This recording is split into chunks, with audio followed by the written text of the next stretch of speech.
How's it going, everybody? My name is LuckyBunz, and in today's video we're going to be breaking down all of the events for the month of September in Pokemon Go. Now with that being said, as always, if you guys do end up enjoying this video, if you do find it helpful, please make sure to smash that like button down below. It helps me out a ton with the YouTube algorithm.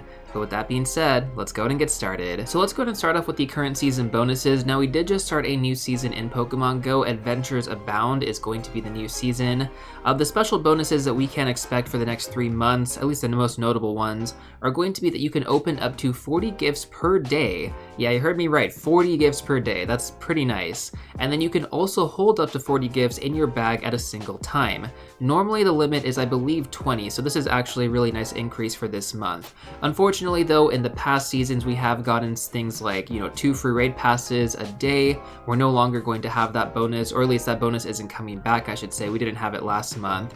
And then we also had guaranteed extra large candy from trading Pokemon if you were level 31 or higher. Unfortunately, that bonus is not going to be available this season as well. We tend to see that bonus come around every other season, so hopefully after this season we will see that bonus once again. That one is probably one of my favorites, if anything.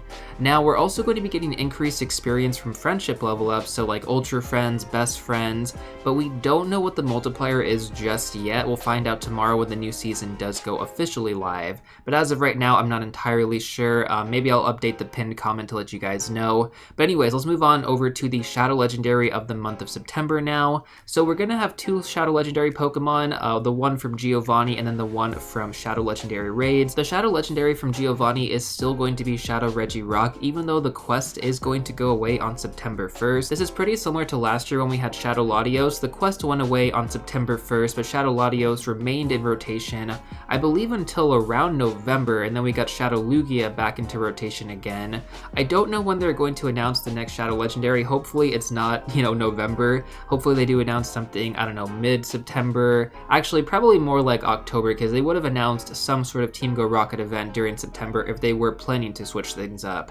So yeah, anyways, for the foreseeable future, Shadow Regirock is going to be the available Shadow Legendary from Giovanni. And again, if you guys want to go ahead and grab one, you totally can, but again, you won't be able to get the special research for this Pokemon because September 1st is going to be the last day. Now let's go and talk about the Shadow Legendary Pokemon in raid battles. This is going to be available every single weekend for the next few months, and that Pokemon is going to be Shadow Zapdos. And yes, it can be shiny.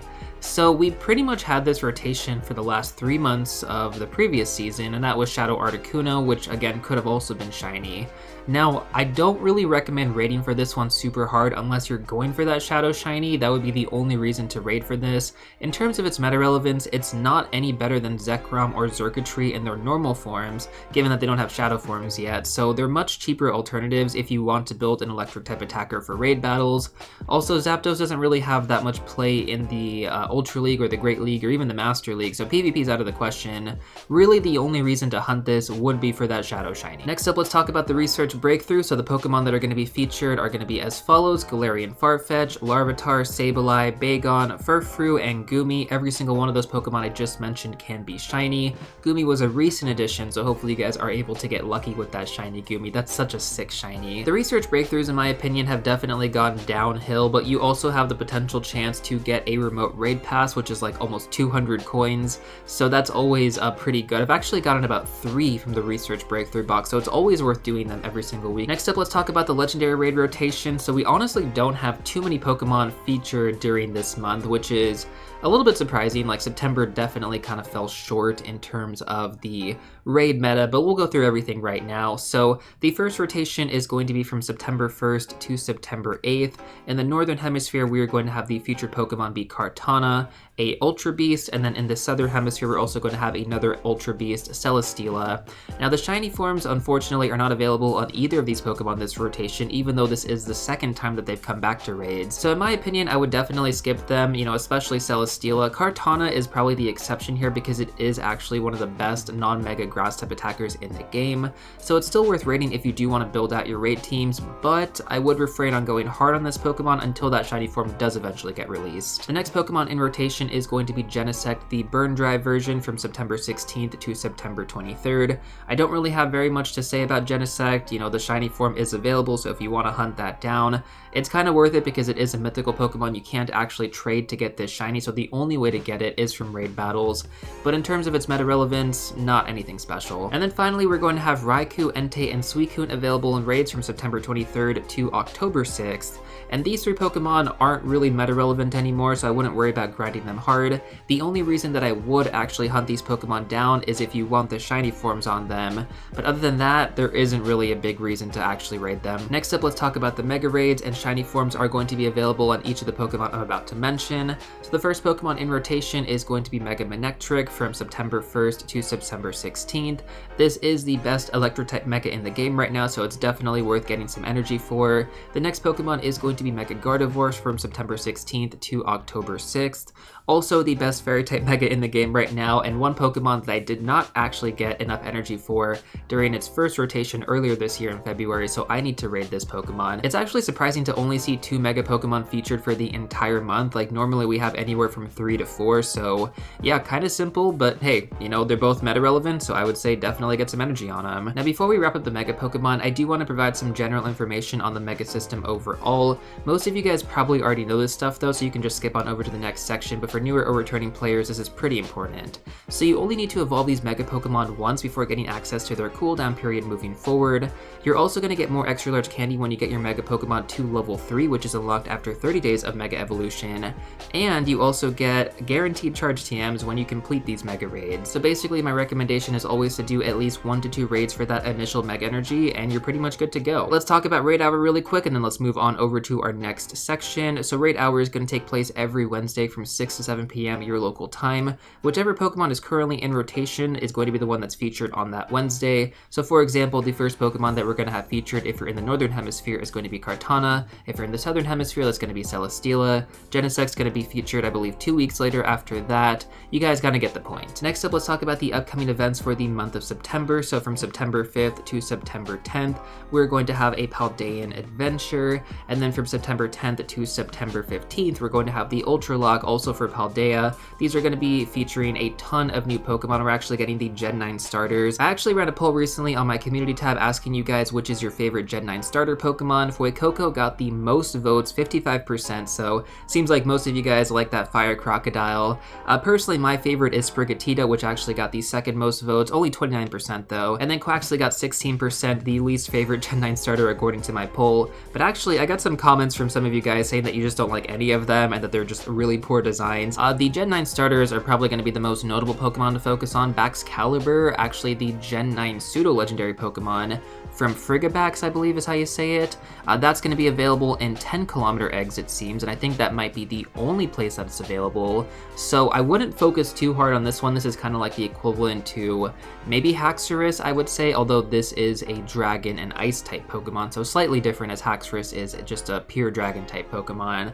But it's kind of like the same rarity. I wouldn't, you know, focus on trying to get this Pokemon early. It is eventually going to have a community day in the future, so don't get the FOMO effect. Like, it's honestly fine, guys. Don't worry about it too much.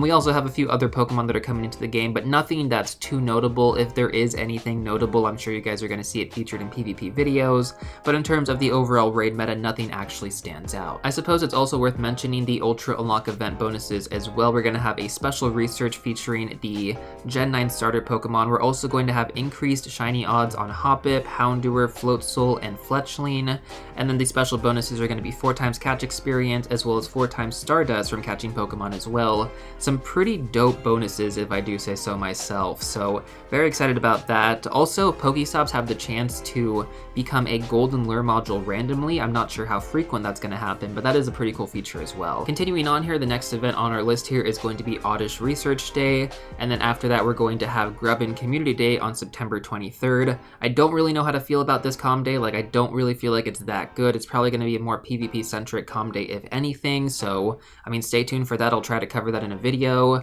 We're also going to have the Psychic Spectacular event from September 20th to September 24th. From September 27th to October 2nd is the Out to Play event. And then our final event for the month of September is going to be Azurill Hatch Day. So if this is anything like Riolu Hatch Day, then the shiny rates are going to be pretty good. So if you guys don't already have a shiny Azurill, this is going to be a really good time to get them. I wouldn't say it's going to be that difficult to get the shiny. I mean, like, I know a lot of people on Riolu Hatch Day that got multiple shinies, like anywhere from like 2 to 5 on average, I would say, so the shiny rates are really, really good. This is like the one exception where hatching eggs actually makes sense if you are going for a shiny. Finally, to wrap things up, let's talk about the spotlight hours. So these are going to take place every Tuesday from 6 to 7 p.m. your local time, and the shiny forms are going to be available on each of these featured Pokemon. So starting off on September 5th, we're going to have the featured Pokemon be Wooper, with the special bonus being 2x Evolve experience. Wooper isn't anything crazy like Quagsire. You can kind of use in the Great League, but I wouldn't, put too much emphasis on it. We're supposed to be getting a calm day for this Pokemon during November, and I'd imagine that we're going to get the Paldean Wooper as well, so, don't go crazy on this one. It'll be okay. You're going to have a second chance later on during the year.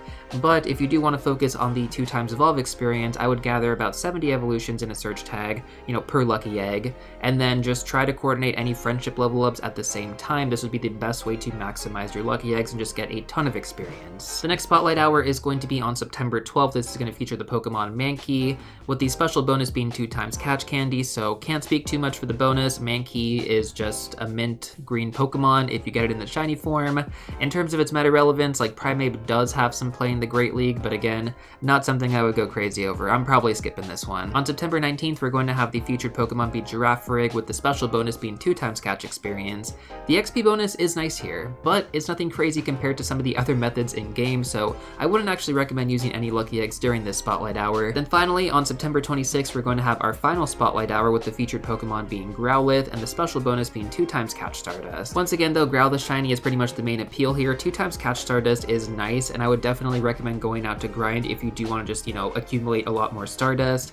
That being said though, I don't actually recommend using star pieces. There are just more beneficial times to use star pieces in my opinion, like Community Day with 3x Catch Stardust, or at the end of a GBL season. Even during like the Ultra Unlock bonuses, it's going to be far better to use a star piece with 4x Catch Stardust opposed to 2x Catch Stardust. So again, like really when it comes down to it guys, I'm kind of disappointed with most of the spotlight hours this month. Like for shiny hunters out there, this is kind of an appeal to you guys, but for everything else, man, they really fell short in my opinion. So with that being said, the introduction to the Paldea region is probably the most notable spotlight of this month, but honestly the raids and the spotlight hours are kind of mediocre as I just mentioned. I can't complain too much with this though because my work is kind of busy right now at my job, so I'm glad that I won't be missing out on too much at the moment. But of course, as always, if there's something that you are looking forward to, let me know in the comment section down below, and if you're still looking for some more content, then I'm going to recommend these two videos right here. But before you go, don't forget to smash that like button, subscribe, and I'll see you all real soon in the next one.